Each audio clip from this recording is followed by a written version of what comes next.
Hello student, आज मैं अपनी नेक्स्ट वीडियो अपलोड कर रहा हूँ। इसमें हम एरर के विषय में डिस्कस करेंगे। एरर क्या होती है, और अगर आपको ये मेरा पढ़ाया हुआ आपको बढ़िया लगे, अच्छा लगे, और आपको ऐसा लगता है कि आपके लिए बड़ा उपयोगी है, तो आप मेरे वीडियो को लाइक ज़रूर करें और शेयर करें और मेरे चैनल को भी सब्सक्राइब करें तथा अगले वीडियो के नोटिफिकेशन के लिए बेल आइकॉन प्रेस करें ताकि मेरी वीडियो आपको लगातार प्राप्त होती रहे। तो अब डिस्कस करते हैं एरर के लिए। देखिए, हर मापक यंत्र की एक ऐसी सीमा होती है कि वो जो न्यूनतम दूरी नाप सकता है शुद्धतापूर्वक, वो क्या है। जैसे अगर हम मीटर पैमाना लें तो हम उससे 1 मिलीमीटर को शुद्धतापूर्वक नाप सकते हैं। अगर हम उससे छोटी दूरी नापेंगे तो उसमें एरर आ जाएगी, त्रुटि आ जाएगी, वो शुद्ध नहीं होगी। यानी कि जो ये हम छोटी से छोटी किसी यंत्र के द्वारा शुद्धतापूर्वक नाप सकते हैं, उसे उस यंत्र की यथार्थता की सीमा कहते हैं। और उसमें त्रुटि भी उतनी ही होने की संभावना होती है, अधिकतम त्रुटि, जो उसकी यंत्र की यथार्थता की सीमा है। जैसे अगर हम किसी मीटर के पैमाने से कोई नापते हैं तो उसमें अधिकतम त्रुटि 1 mm ही होगी, क्योंकि जैसे किसी वस्तु की लंबाई 2.5 सेंटीमीटर है, तो 2 तो सेंटीमीटर हो गए और ये 5 मिलीमीटर हो गए। तो हम इसको 2.5 की जगह 2.6 भी लिख सकते थे, या 2.4 भी हमसे लिखा जा सकता था। हो सकता है 2.5 एक्यूरेट ना हो, तो यानी कि 1 mm की अधिकतम त्रुटि होगी। तो त्रुटि तो हुई ना, इसका मतलब क्या हुआ, यथार्थता की सीमा जो किसी यंत्र की होती है वो उसकी अधिकतम त्रुटि भी होती है। अब हम त्रुटि के विषय में डिटेल में डिस्कस करेंगे। त्रुटि क्या होती है, देखिए, किसी भौतिक राशि के वास्तविक मान एवं मापे गए मान का अंतर ही त्रुटि कहलाती है, या किसी भौतिक राशि के माप में अनिश्चितता को ही त्रुटि कहते हैं। यानी कि हम उससे 100% श्योर नहीं है कि ये ठीक है, तो उस जो अनिश्चितता होती है वो ही त्रुटि कहलाती है। अब हम चलते हैं इनकी डिटेल में। तो हमने त्रुटियां ली हैं। त्रुटियां को हमने तीन वर्गों में बांट दिया। एक क्रमबद्ध त्रुटि, सिस्टमेटिकल एरर, एक यादृच्छिक त्रुटि, रैंडम एरर, और एक स्थूल त्रुटि यानी कि ग्रॉस एरर। तो पहले हम ये क्रमबद्ध त्रुटि पढ़ते हैं। ये क्या है, ये त्रुटियां किसी प्रयोग के समय नियमित रूप से आती हैं या प्राप्त होती रहती हैं और किसी निश्चित नियम अथवा नियामक से कंट्रोल होती हैं। इनमें कमी लाई जा सकती है। यानी कि ये जो त्रुटियां हैं ये होनी ही होनी हैं किसी भी प्रयोग में। कई बातें हो सकती हैं, तो इनको, लेकिन ये किससे बंधी होती है, नियम से। हम नियम अप्लाई करके इनको दूर कर सकते हैं या कम कर सकते हैं। दूर तो नहीं कर सकते, लेकिन कम कर सकते हैं। दूसरी होती है रैंडम। इस प्रकार की त्रुटियां अत्यधिक भिन्नता के कारण होती हैं। इन्हें अवसरीय त्रुटि भी कहते हैं। यदि कोई व्यक्ति अपने पाठ्यांकों की पुनरावृत्ति करे तो प्रत्येक परीक्षण में त्रुटि उत्पन्न हो जाती है। ठीक है ना जी। यानी कि अगर हम कोई प्रयोग कर रहे हैं, उसे बार बार उसकी जो डाटाज हैं उनको रिपीट करें, उनको बार बार प्रयोग करके देखें, तो उसमें थोड़ी सी त्रुटि हर बार उत्पन्न हो जाएगी। तो जितने बार भी प्रयोग करेंगे, पहले वाले पाठ्यांक में किसी ना पॉइंट के किसी ना किसी प्लेस तक भी एरर हो सकती है। तो इन सब एरर को हम, जैसे हमने 10 प्रयोग करे तो उनमें अलग अलग त्रुटि प्राप्त हुई, उन सब त्रुटियों को जोड़ लेंगे और 10 से भाग कर देंगे, तो ये औसत मान आ जाएगा त्रुटि का। इसको ही हम ओरिजिनल त्रुटि मान लेंगे। तीसरी आती है स्थूल त्रुटि।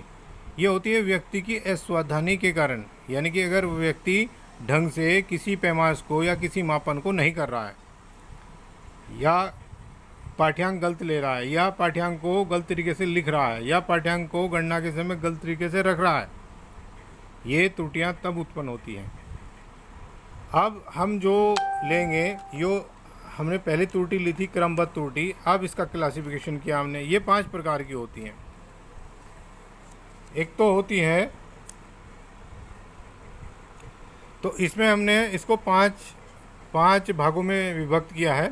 यांत्रिक त्रुटि, व्यक्तिगत त्रुटि, पूर्णस्थ त्रुटि, बाह्य कारकों के कारण त्रुटि और नियत त्रुटि।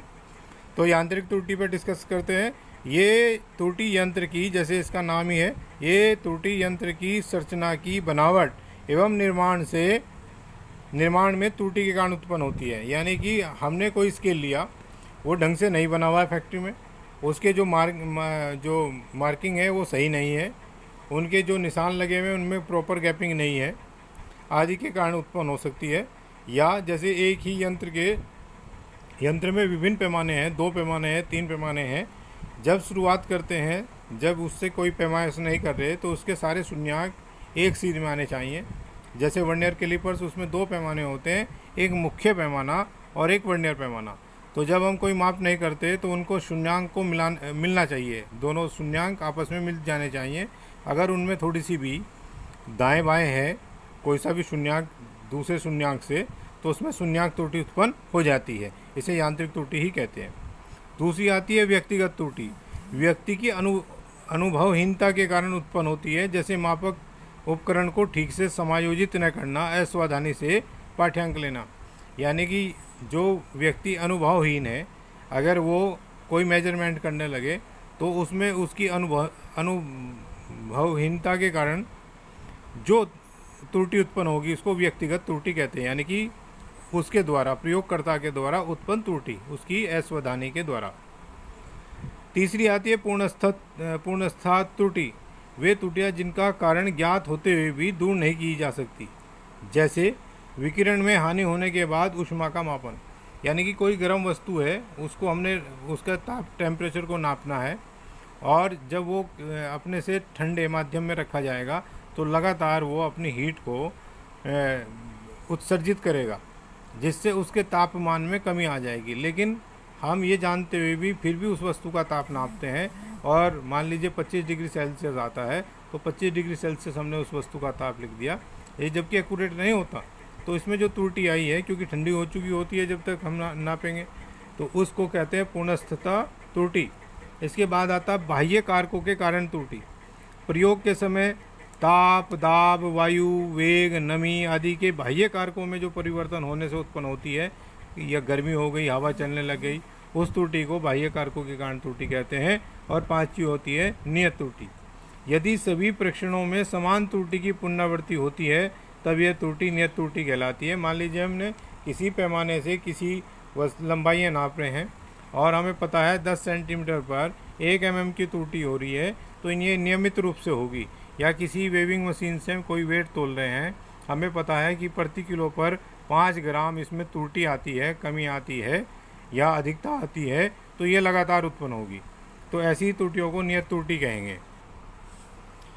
अब हम जो त्रुटियों के प्रकार हैं और वो पढ़ते हैं, जैसे परम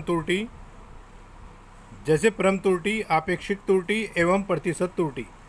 यानी कि एब्सोल्यूट एरर, रिलेटिव एरर और परसेंटेज एरर। तो पहले हम पढ़ेंगे परम त्रुटि या निरपेक्ष त्रुटि भी कहते हैं इसको, कि किसी भौतिक राशि के वास्तविक मान तथा प्रेक्षित मान में अंतर को परम त्रुटि कहते हैं या निरपेक्ष त्रुटि कहते हैं। इसे डेल्टा ए से प्रदर्शित करते हैं। यानी कि जैसे जी का मान 9.8 है और हमने प्रयोग के द्वारा जी का मान निकाला 9.87, तो इनमें जो अंतर आया है उस अंतर को ही निरपेक्ष त्रुटि कहते हैं। यानी कि किसी भौतिक राशि के मापन में वास्तविक मान तथा प्रायोगिक मान के अंतर को, से प्रायोगिक मान भी कह सकते हैं, को अनुमेय त्रुटि कहते हैं। इसे डेल्टा ए से प्रदर्शित करते हैं। फिर एक बार, किसी भौतिक राशि के वास्तविक मान तथा प्रायोगिक मान के अंतर को निरपेक्ष त्रुटि कहते हैं। इसे डेल्टा ए से प्रदर्शित करते हैं। जैसे यदि A1, A2, AN किसी व्यक्ति द्वारा मापे गए मान है, यानी कि हमने अलग अलग ये मान लिए हैं माप में अपनी, तो इनका माध्य ही शुद्ध मान होगा।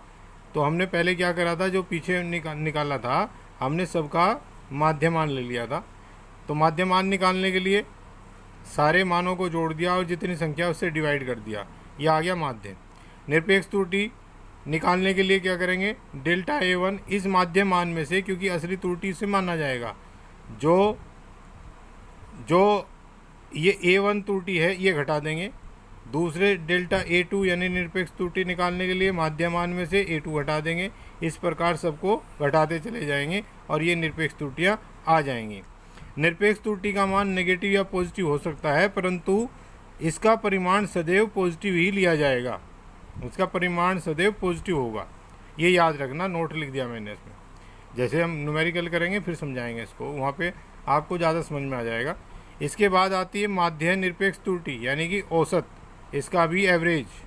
किसी राशि के सभी मापन से प्राप्त निरपेक्ष त्रुटियों के परिमाणों के अंकगणितीय माध्य को माध्यम निरपेक्ष त्रुटि कहते हैं। यानी कि ये जितनी हमें निरपेक्ष त्रुटियाँ प्राप्त हुई, इन सब के पॉजिटिव मान को, यानी कि इनके सब के मॉडुलस को, मॉडुलस का मतलब पॉजिटिव मान हो जाएगा, उनको सबको जोड़ दीजिए और इनकी संख्या से डिवाइड कर दीजिए, तो ये आ जाएगा औसत निरपेक्ष त्रुटि या माध्य निरपेक्ष त्रुटि। बहुत इंपॉर्टेंट परिभाषाएं हैं। इसके बाद आता है आपेक्षिक या सापेक्ष या भिन्नात्मक त्रुटि।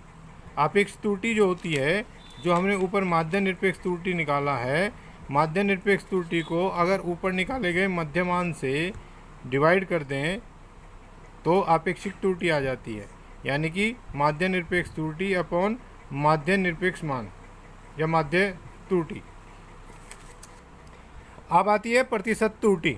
प्रतिशत त्रुटि माध्य निरपेक्ष त्रुटि अपॉन मध्यमान गुणा 100, अर्थात delta A upon AM, delta bar AM into 100। ठीक है, ये प्रतिशत त्रुटि आ जाएगी।